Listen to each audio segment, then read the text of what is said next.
પુષ્પમાળાનું.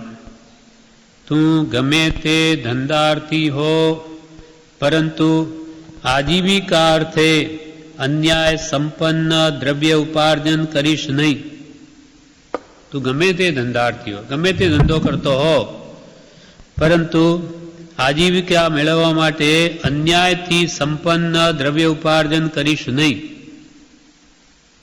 ઉપર બધા મુખ્ય ધંધા જણાવી તથા એક રાજાથી ચિતારા સુધી બધી વાત કહીને અહીં સામાન્ય દરેક ધંધાને માટે હવે કહે છે કે આજીવિકા અર્થે પણ અન્યાય કરીને પૈસા પ્રાપ્ત કરવા યોગ્ય નથી. અન્યાય કરીને તો ગમે તેવી સ્થિતિમાં પણ પૈસા મેળવવા યોગ્ય નથી. આજીવિકા અર્થે પણ અન્યાય કરીને પૈસો પ્રાપ્ત કરવા યોગ્ય નથી, તો પછી કોઈ બીજા હેતુ માટે તો અન્યાય ન જ કરવો જોઈએ. કંઈ ખાવા નથી મળતું તો શું કરીએ? કોઈ એમ કહે અમારું તો પેટ પણ નથી ભરાતું, પછી અમે ન્યાય નીતિની ક્યાં વાત રહી? કંઈ અમને ખાવા નથી મળતું તો શું કરીએ? અથવા અન્યાય ન કરીએ તો શું કરીએ? ખાવાય નથી મળતું એટલે. પણ ધર્મની જેને ઈચ્છા છે તેણે તો અન્યાય છોડવા યોગ્ય છે. ધર્મનો પાયો નીતિ છે. કેટલાક નીતિકારો એવી છૂટ આપે છે કે આજીવિકા અથવા પોતાના પ્રાણ બચાવવાનો પ્રસંગ હોય અને જૂઠ બોલે, માયા કરે, બીજાને છેતરે તો તે ગુનો ગણાતો નથી.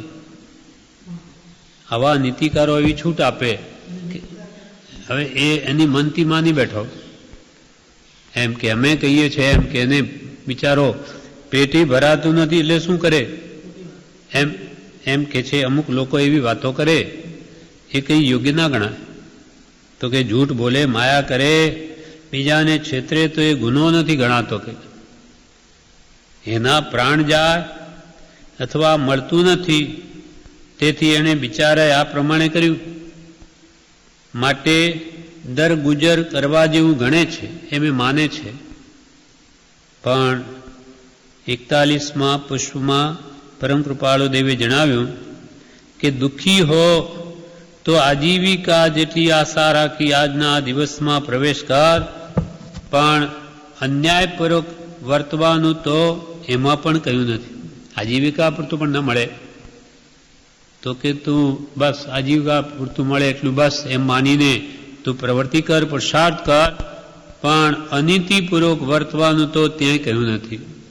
કારણ કે ધર્મ અન્યાયને સહન કરી શકતો નથી. ધર્મમાં કોઈ અન્યાય માટે છૂટ છે નહીં કે ભાઈ થોડો અન્યાય કરે તો ચાલે, વિશેષ અન્યાય કરે તો જ અન્યાય કહેવાય, એવું નથી. જૂઠ, પ્રપંચ, માયા એ બધા અન્યાય જ છે, ખોટા જ છે, કર્તવ્ય રૂપ જ નથી. એમ તું ગમે તે ધંધાર્થી હો, પરંતુ આજીવિકાર્થે અન્યાય સંપન્ન દ્રવ્ય ઉપાર્જન કરીશ નહીં કે જેથી બીજાને દુઃખ થાય.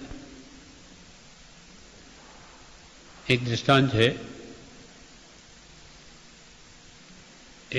એક ચોર એક બાવાને ત્યાં બાવાની ઝૂંપડીમાં 4 ચોરો એ ત્યાં પ્રવેશ કર્યો. એના રૂમમાં જે કંઈ પણ ખાવાનું અનાજ કે બધું જે કંઈ વાસણ બધું બાંધી લીધું પોટલામાં. હવે અવાજથી ખડખડાટ થઈ એટલે બાવા જાગી ગયા. એટલે ભાઈ કોણ છો? એટલે એમને થયું કે અરે આ માણસ જાગી ગયો બાવો.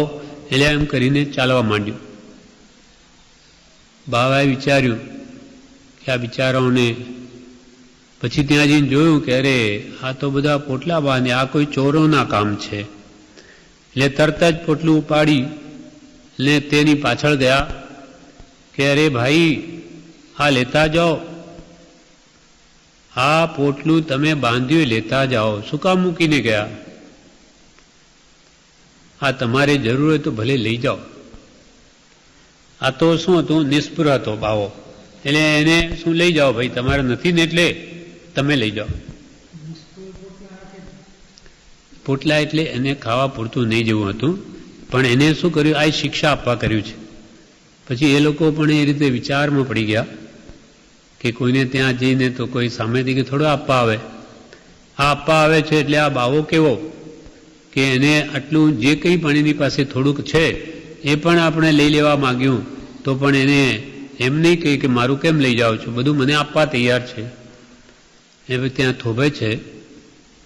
પછી બાવો એને શિક્ષા આપે છે કે ભાઈ આવું કામ, આ તો ઠીક છે, મારે ત્યાં તમે આવ્યા અને મારે તો કંઈ તમે લઈ જાઓ તો શું છે આ વિશેષ, પણ દેહ બીજાએ આખી જિંદગી ભેગું કરીને રાખ્યું હોય એની મહેનતનું તમે લઈ જાઓ, એમાં તમારું કલ્યાણ કેવી રીતે થાય? તમારું ભલું નહીં થાય. તમે આખી જિંદગી દુઃખી જ રહેશો. આ સુખી થવાનો માર્ગ નથી. મહેનત કરો, જાત મહેનતનું ખાઓ. કોઈનું આવી રીતે ઉપાડીને તમને બીજાના દુઃખ સુખનો વિચાર નથી આવતો, એનું કુટુંબ છે એને પોતા માટે ભેગું કર્યું હોય અને તમે લોકો આવી રીતે ઉપાડી જાઓ, યોગ્ય નથી.